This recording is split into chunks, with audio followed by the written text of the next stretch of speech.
An exhibit on display in Washington is spreading the word about an intriguing marriage of science fiction and Black history.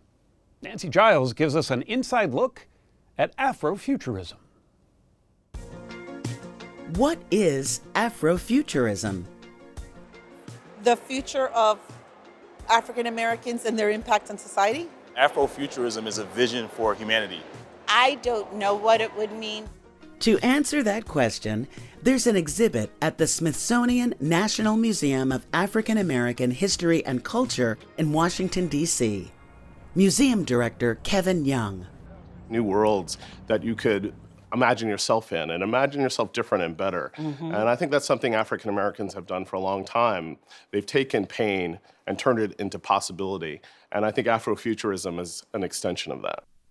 From Harriet Tubman's leading enslaved people to freedom to the female mathematicians of NASA, the possibilities of Afrofuturism are woven throughout history. I don't believe it. Explain. You explain. Have Lieutenant Uhura's uniform. Nichelle Nichols wore this in Star Trek.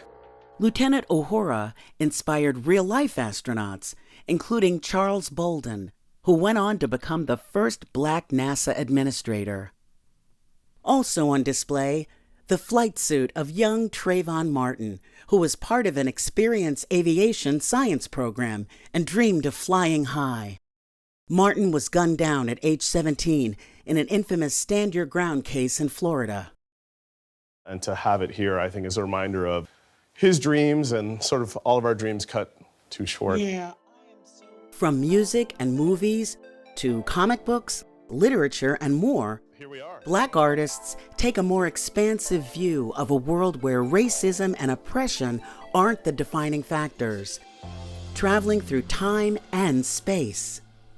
Octavia Butler's visionary science fiction earned her a MacArthur Genius Fellowship. I love what she says here. You got to make your own worlds. You got to write yourself in. She is so right. She sure did. It's the first introduction of the Curator Kevin Strait was inspired by this Oscar-winning costume. We have right here an authentic Black hero. It's the late Chadwick Boseman's costume from the 2018 blockbuster Black Panther. Boseman played the king of the futuristic country Wakanda.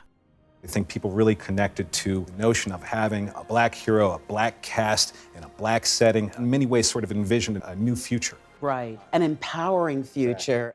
Afrofuturism is dealing with the past. It's kind of reconciling the past. The first Afrofuturist was the first slave to decide that, you know what, this slavery thing's not for me.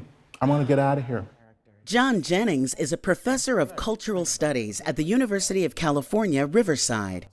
We caught up with him at an Afrofuturistic period room at New York's Metropolitan Museum of Art.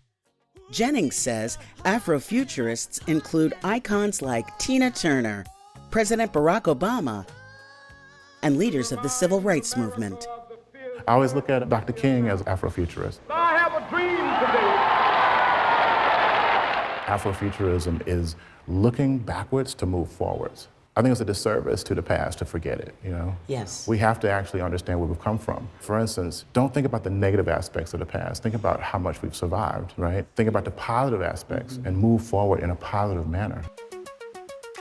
Afrofuturism encouraged enslaved Africans to follow the North Star to freedom. And in the 21st century, Afrofuturists continue to move the culture forward to a different way of thinking, to our own limitless Wakandas. I think so much about bringing my son and his friends to see that movie and how much they took it for granted in a way that there could be this Black hero. And that sense of heroism is part of, I think, Afrofuturism's power.